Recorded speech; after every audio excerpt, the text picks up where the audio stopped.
자, 오늘 오바댜 속의 기도입니다. 오바댜 발음하기가 결코 만만치 않습니다. 한번 따라서 하십니다. 오바댜 속의 기도. 묵시적 중보 기도 내용을 담고 있는데요. 자, 하나님께서 선지자 오바댜를 부르셔서 그에게 먼저 기도의 사명을 주셨습니다. 자, 다시 한번 따라서 하시죠. 오바댜. 조금 발음하기 그래도 좀 나으시죠?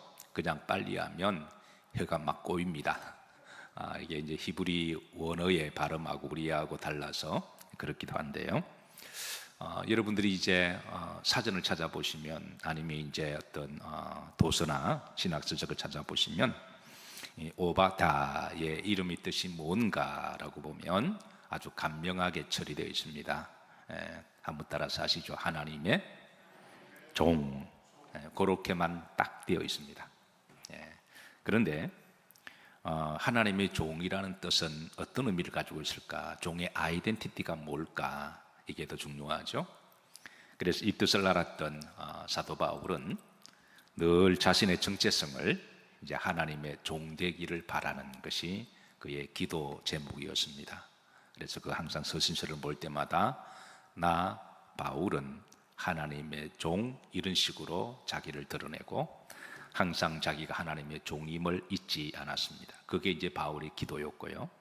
또 그 기도대로 바울은 그 종된 사명을 잘 감당한 위대한 하나님의 사도로 쓰임받게 됩니다. 오바댜의 이름을 누가 지어줬을까요? 얼핏 생각하면 부모죠. 부모가 아니면 그 시대에 또 선지자나 제사장이 또 이름을 지어준 일도 있었으니까 하나님께서는 오바댜의 이름을 이제 부모나 제사장을 통하여 아마 이름을 지어준 것 같습니다. 그런데 이 오바댜는 두 단어 합성 단어입니다. 원래 이 말은 첫 단어 따라서 하시면 에베드라는 말하고 그 다음에 댜는 야훼의 축약어입니다. 그래서 이 에베드는 이제 번역하면 종이다라는 말이 되기도 하지만 근원적인 뜻은 따라서 하십니다. 엎드리다. 이게 원래 동사 엎드리다라는 말에서 유래가 되었습니다. 종은 뭐냐? 한마디로 말하면 엎드리는 사람이다 라고 말할 수가 있습니다. 유대인들에게 있어서는 아무에게나 엎드리지 않습니다. 권력이 있다고 해서 그 사람 앞에 엎드리지 아니하고 물질이 있다고 해서 그 사람에게 엎드리지 아니하고 싸움과 힘이 있다고 해서 아무에게 엎드리지 않습니다. 정통 히브리인들은 오직 엎드리는 대상은 누굴까요? 하나님입니다. 하나님께만 엎드리는데요. 그래서 엎드린다라고 할 때는 여기는 이제 하나님 앞에 기도한다라고 하는 의미가 있습니다. 기도한다. 두 번째는 하나님께 예배드린다라고 하는 의미가 있습니다. 그리고 이제 종의 반대말은 주인이죠. 오늘 우리가 들었던 찬송처럼 내가 주인 삼은 것 모든 것 다 내려놓고 나의 영원한 진정한 주인은 하나님이십니다 라고 하는 그런 엎드림의 기도의 내용이 들어갑니다. 그리고 마지막 네 번째가 종은 사명이 있습니다. 하나님이 주신 그 사명대로 살아가는 사람이 바로 종이라고 하는 뜻을 가지고 있습니다. 따라서 이 에베드 오바댜라고 하는 이 이름의 정체성은 그냥 간명하게 하나님의 종이다 이렇게 번역하고 끝낼 문제가 아니라 그 종이라는 정체성 속에서 바울이 나는 하나님의 종이다 라고 할 때는 그 속에 있는 히브리적 개념의 그런 신앙 고백적 의미를 가지고 살았다고 하는 것이죠. 그래서 하나님께 늘 엎드리는 사람, 기도로 엎드리고 예배로 엎드리고 기도의 시간에 하나님께 엎드리고 예배의 시간과 장소에 나와서 하나님께 엎드리고 그리고 하나님을 내 인생의 주인 삼으시고 또 하나님 주신 사명을 잘 감당하기를 다짐하고 기도하는 사람이 바로 하나님의 종인 줄로 믿습니다. 이런 점에 있어서 우리 모두가 다 하나님의 종인 줄로 믿습니다. 오바댜의 평생 기도가 바로 따라서 하십니다. 나는 하나님의 종입니다. 그 이름을 부모가 지어줬던 아니면 제사장이 선지자가 지어줬던 간에 너는 하나님의 종이다 라고 하는 이름을 가지고 한평생 그는 하나님 앞에 믿음 생활할 때 하나님, 저는 하나님의 종입니다. 이 기도가 한평생 그의 기도가 되었고, 그래서 그가 날마다 하는 그의 기도로 말미암아 그는 그 종된 사명을 잘 감당했습니다. 어떠하십니까? 여러분 날마다 이 기도 하시나요? 따라서 하십니다. 하나님, 저는 하나님의 종입니다. 날마다 기도하시기를 주의 이름으로 축복합니다. 이 종이라고 하는 정체성 속에 하나님께 뭐한다? 엎드린다, 기도한다, 예배드린다. 이게 항상 그 이제 삶의 중심이 되는 거죠.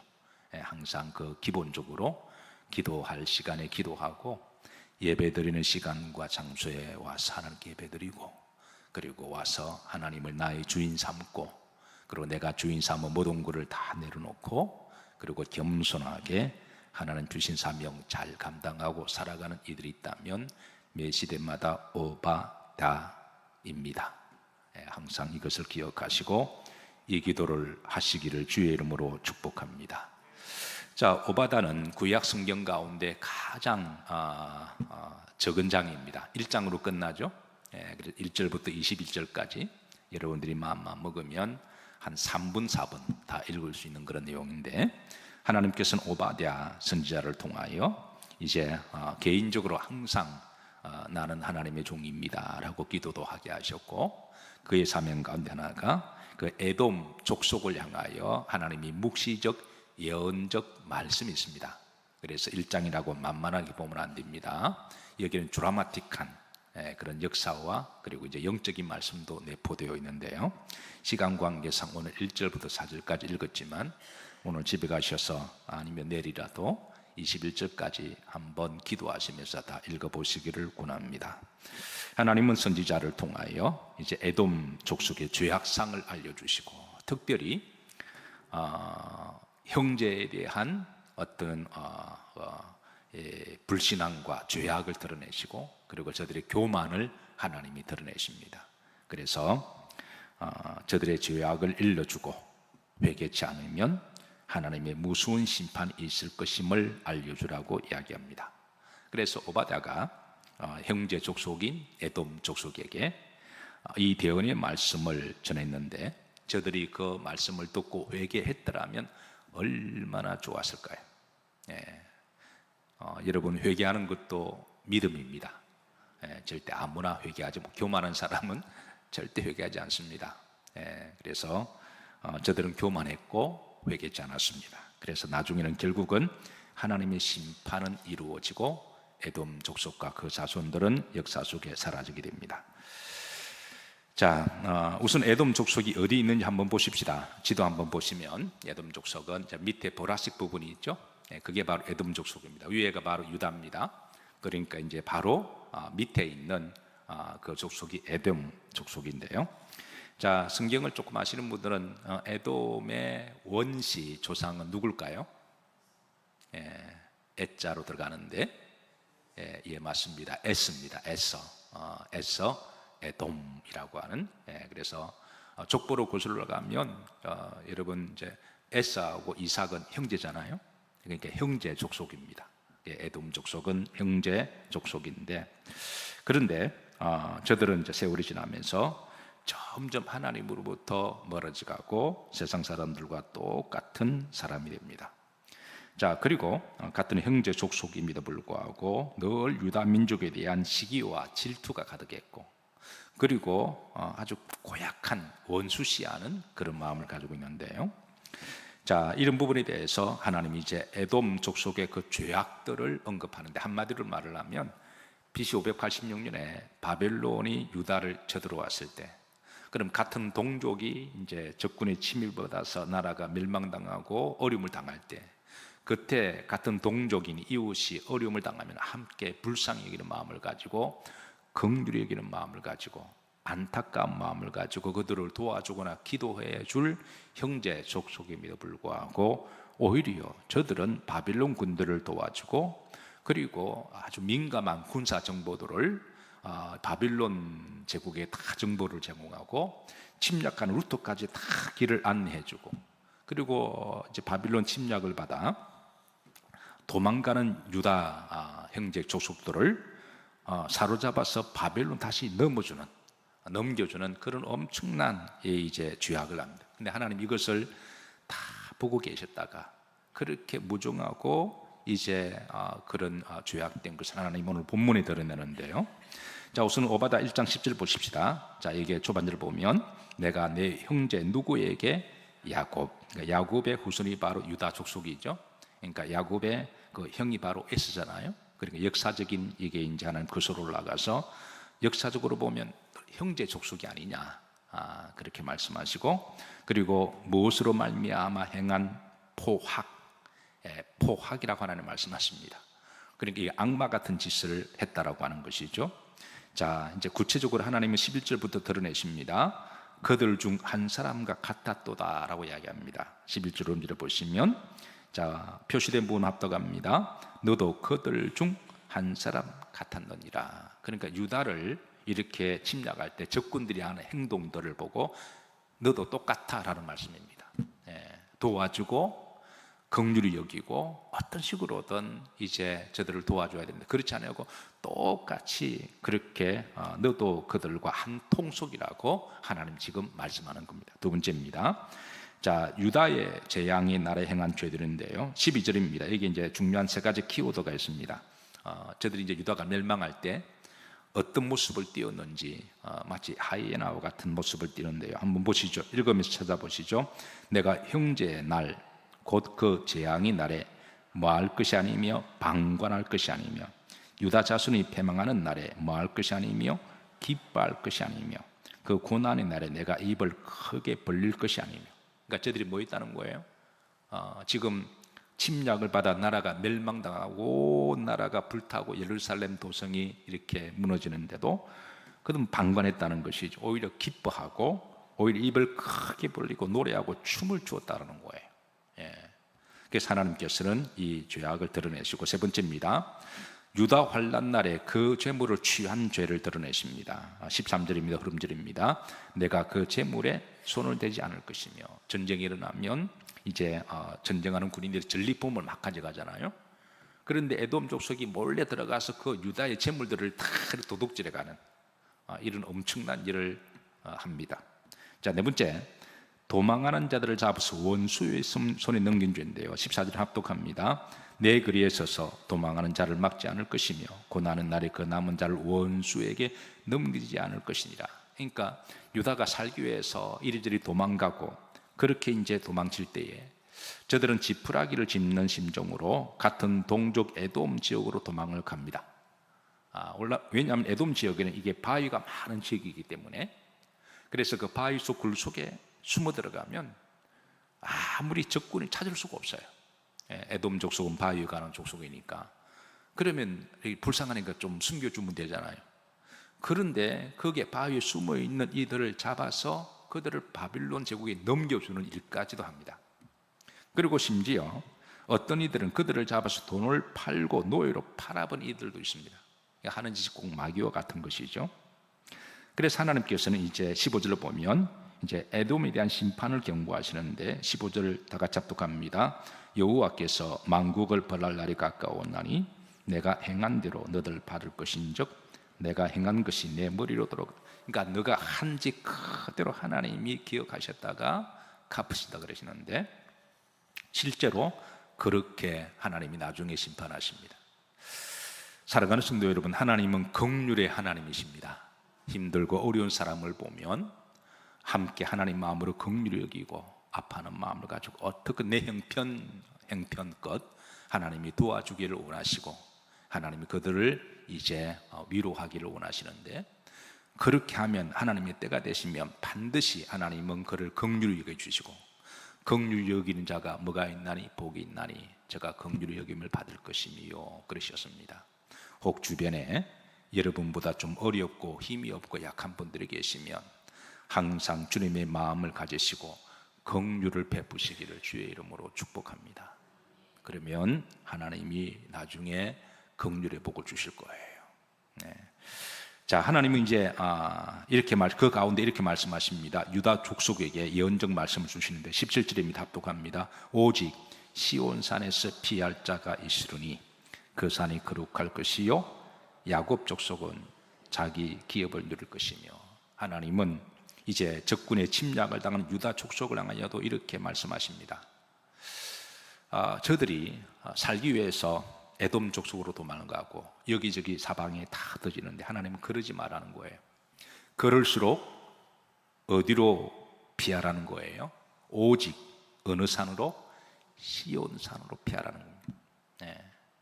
물론 에돔 지역으로 아까 남쪽으로 피하는 그 사람의 심정도 이해가 되지만 그리로 피해 본들 오히려 그곳이 죽음의 사지가 되어서 도로 잡혀가고 또 고발당하고 노예로 팔려갔습니다. 근데 하나님은 그러지 마라 그럽니다. 힘들고 어려울수록 여호와의 집에 와서 하나님께 기도하면 하나님은 놀라운 방법으로 하나님이 지키시고 보호하실 거라는 거예요. 후렴절입니다. 이렇게 말씀하십니다. 합독합니다. 야곱 족속은 자기 기업을 누릴 것이며, 지금 어려움을 당하지만 그 어려울 때 오직 여호와께로 와서 하나님만 의지하면 하나님 다시 회복시켜 주시고 하나님이 계획하신 자기 기업을 주실 거라는 거예요. 예. 우리가 어떤 어려운 문제를 만나면 때로는 병원을 찾아가야 하는 것도 맞습니다. 그리고 또 직장에 가는 것도 맞는 일입니다. 또 어떤 문제를 해결하기 위해서 뛰어다니는 것도 틀린 것은 아닙니다. 그런데 우리가 거기에 갈 힘이 있으면 먼저 하나님의 교회에 와서 먼저 기도하시고 예배드리시기를 주의 이름으로 축복합니다. 그런데 하나님을 믿는다고 하면서도 다른 데 갈 힘은 있으면서 교회에 와서 걸을 힘이 없다면 자신의 신앙을 근본적으로 다시 한번 점검해 봐야 돼요. 예. 그래서 저는 환우들에게 이제 때로는 기도하고 축복할 때 빨리 회복되기를 기도하지만 결국은 이걸 회복시키시는 분은 하나님이신 줄로 믿습니다. 예, 그러면 병원에 갈 힘만 있으면 먼저 교회에 와서 기도하시라라고 권합니다. 지난 목요일 날 제가 예상치 못한 헤드락을 당했습니다. 이빨이 좀 시큰시큰거려서 좀 괜찮겠지 그러다가 이제 시간이 지나다 보니까 조금 통증이 더 심해져서, 그래서 목요일 날 말씀을 준비하다가 예약도 안 됐지만 그래서 혹이나 그냥 전화를 한번 했더니 오라고 그래서 한번 갔습니다. 갔는데 엑스레이 찍고 보더니 이빨이 안에까지 다 이렇게 뿌리까지 이렇게 염증이 들어갔으니까 뽑아야 된다 그러셔서 뭐 전문가의 말이니까 그렇게 하라 그랬어요. 그런데 뭐 이빨 빼는 거야 원장이야 일도 아닌 일이잖아요. 저도 늘 시간을 쪼개 쓰는 사람이어서 시간 얼마 걸릴까, 이빨 아픈 것보다도 빨리 또 가서 또 준비해야 될 게 있으니까, 그러니까 일도 아닙니다 그러시더라고요. 그래서 가벼운 마음으로 앉았는데 이 원장께서 참 실력이 좋으신 분이에요. 그분이 잘못은 아닌데 빼다가 이빨이 부러진 거예요. 그러니까 어금니가 뿌리가 잇몸까지 깊이 박혀 있는데 느낌으로 이거 심장자 이게 일이 넘었다 이 느낌 그냥 느낌이 와요. 평소에 참 친절하신 분이거든요. 그러니까 그 과정을 다 이야기하시는데 하다가 말이 없으세요. 그리고 간호사를 부릅니다. 부르더니 내 머리를 잡으라고 그래요. 잡는 게 헤드락을 딱 걸더라고요. 헤드락이 딱 걸리는 순간에 그날이 왔구나. 예. 어쨌든 그래서 이것도 뭐 하나님 뜻이라고 생각하고 그래서 이제 뭐 맡겨서 어떡해요. 하다가 안 할 수도 없고. 그래서 이제 그 잇몸을 칼로 다 째고 안에 박혀 있는 그 이제 이빨을 뽑아내는데 이게 한 1시간 반 걸렸습니다. 예. 그래서 죽는 줄 알았어요. 예. 어쨌든 결론은 수술은 잘 끝나고, 그래서 사실은 말씀이 원장께서 이빨을 빼다가 부러뜨리다 이야기하셔서 수고 많으셨습니다. 제가 그렇게 했습니다. 제가 그 순간에 욱하는 마음이 있었는데 또 목사님은 그러면 안 되잖아요. 어쨌든 또 얼마나 힘드셨을까 생각하고 수고하셨습니다 그랬는데, 이제 이게 뭐 이렇게 뭐 찜질을 대주고 이 부었으니까 그래서 약도 5일치 뭐 염증 주고, 그래서 처방 조치를 하고, 피가 나면 찾아오시라 그러고 급주름말을 잔뜩 하시더군요. 그래서 어쨌든 약을 받아오고 여기에 찜질, 냉찜질을 갖다 대고 하루 종일 갖다 붙이고 그랬는데, 근데 이제 지금 3일 지났거든요. 이틀 지났나요? 근데 이제 놀랍도록 회복되고 있습니다. 근데 제가 가만 보니까 그 원장께 사진 이런 째고 꼬맨 것밖에 없어요. 나머지는 하나님이 치유하는 것입니다. 그래서 물론 의사가 하는 일도 있지만 그것도 은사고 달란트죠. 그러니까 그것도 신뢰해야 되지만 하나님이 하신 일은 참으로 놀랍다 생각합니다. 그러니까 수요일날 저녁 예배 제가 많이 힘들었거든요. 수요일날 이빨을 빼서 또 목요일날 새벽도 교인들에게 표시 안 내려고 많이 이렇게 감추고 있는데, 다행히 이제 붓는 게 다 사라졌고, 그래서 지금 오늘도 하나님께 이제 감사 기도 드렸습니다. 하나님 치유해 주셔서 감사를 드립니다. 다시 오바다 말씀으로 돌아가면 1장 17절에 오직 어느 산에서 피할 자가 있으리니, 여러분 우리가 사는 게 다 힘든 게 많지, 돌아가면 다 힘든 거니까 다 어려운 일도 있고 고난도 만나고 아픔도 있지만 항상 이 말씀을 가슴에 새겨놓으시기를 주의 이름으로 축복합니다. 오직 우리가 피할 곳은 하나님 품입니다. 그래서 하나님의 여호와의 산에 피할 자가 있을 것이다. 그때 이제 진짜 믿음이 드러나는 거예요. 그 하나님은 가끔 우리들에게 고난을 한번 던져보십니다. 그래서 고난을 통해서 제가 진짜냐 가짜냐 한번 이렇게 한번 툭툭 건드려 보시는 것이죠. 그래서 오직 시온산에 피할 자가 있을 것이고 후렴들입니다. 그리고 때가 되면 야곱 족속은 자기 뭐를 누릴 것이다? 기업을, 하나님이 주시고자 하는 기업을. 이게 이제 지경이라고 말하기도 하거든요. 저는 우리 성도님들을 늘 기도할 때 하나님께서 야베스에게 주신 그 기업과 지경이 더욱더 넓혀지기를 기도하고 축복합니다. 특별히 우리 학생들, 청년들, 새벽 이슬 같은 순수한 청년들, 우리 영일교회 청년들 생각하면 늘 착하고 그리고 순수하고, 그래서 하나님이 저들의 지경을 더욱더 넓혀줘서 어쨌든 인물들이 나올 줄로 저는 믿습니다. 또 부장님들도 잘하고 그러니까 지난번에 예배드리고 또 카드를 딱 줘서 또 이렇게 청년들을 또 이렇게 식사를 대접했다 그래서 제가 마음이 참 좋습니다. 자, 그런데 하나님은 이 에돔의 죄에 대해서 아주 이렇게 영적으로 아주 이렇게 오묘한 말을 하세요. 자, 오바다 1장 3절 보십니다. 여러분 이 말씀 읽으시고 이게 무슨 말인지 한번 찾아보세요. 자, 한번 이게 무슨 뜻이냐 한번 찾아보세요. 합독합니다. 너희 마음의 교만이, 자, 합독합니다. 너의 마음의 교만이 너를 속였도다. 여러분 이게 무슨 말일까요? 그러니까 교만이 너를 속였다라는 거예요. 너 마음속에 있는 교만이 너를 속였다. 여러분 이게 이해가 되시나요? 이게 문장을 보면 수동태거든요. 이게 교만이 너를 속였다. 교만을 의인화시킵니다. 하나님이 교만을 의인화시켜서 교만이 너를 속였다. 그러면 속임을 당했다는 거죠. 어디에? 교만에. 그러면 교만으로 속이는 누군가가 있다라는 거예요. 교만으로 속이는 최고의 정점에 있는 영은 누굴까요? 사탄이죠. 성경은 사탄은 교만의 영으로 일러줍니다.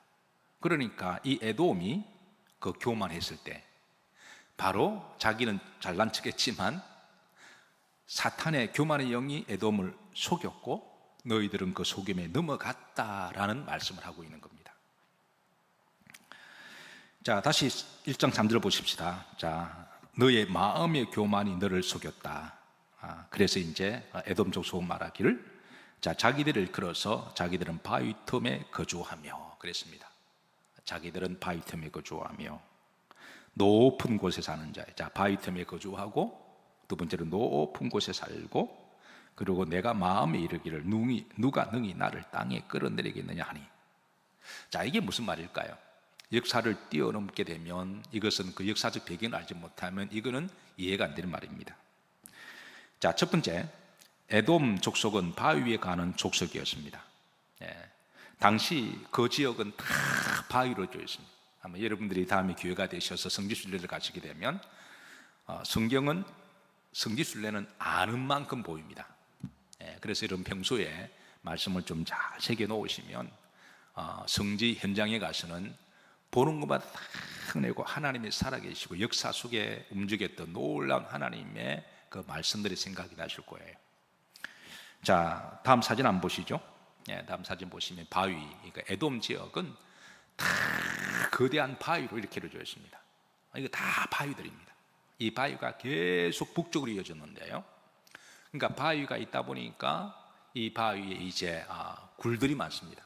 구멍들이 많고 또 바위를 뚫어서 거기에 집을 짓고 살아가기 때문에, 그러니까 지금은 여러분들 우리가 집 개념은 이렇게 이렇게 하지만 그때는 이 바위 속의 집이 최고의 천의 요새였습니다. 그리고 누가 쳐들어와도 난공불락이었습니다.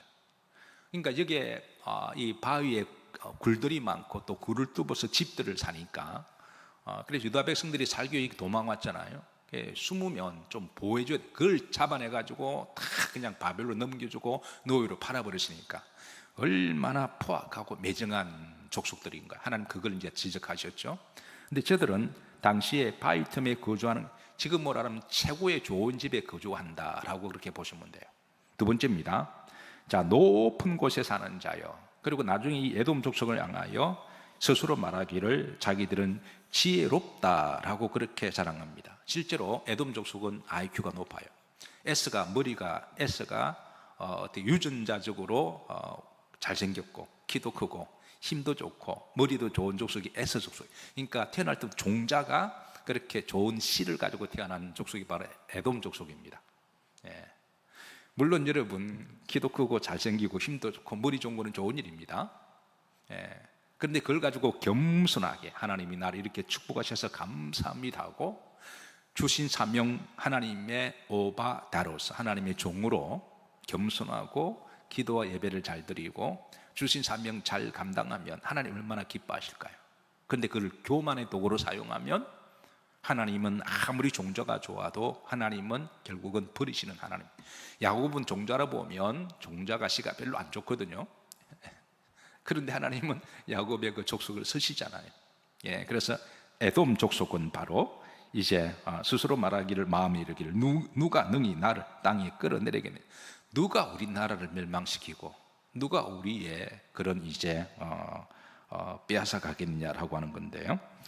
자, 이제 여러분 성지순례 가시면 그 필수 코스 중에 하나가 페트라입니다. 페트라. 그 다음 사진 한번 보시죠. 아마 페트라 다녀오시면 이게 다 에돔 족속이 통치하는 지역이었습니다. 옛날에는 아주 부자 나라였습니다. 에돔 족속이 통치하는 곳인데요. 자, 혹시 못 가신 분은 한번 보시죠. 인디아나 존스에 나오는 영화 무대기도 하고요.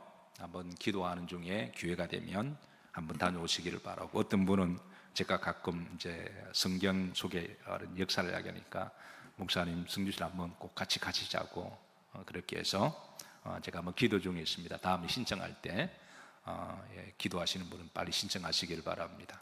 어쨌든 이제 이 에돔 족속이 통치하는 곳인데요. 자, 그다음 지도 한번 보시죠. 이 에돔 족속이 통치하는 지역은 이렇게 이제 아주 튼튼한 바위 같은 곳이고, 이 보라색 길이 소위 어떤 도로일까요? 그 왕의 킹스 하이웨이입니다. 왕의 도로입니다. 이 에돔 지역이 이 길을 통하는 길을 김목에 있었어요.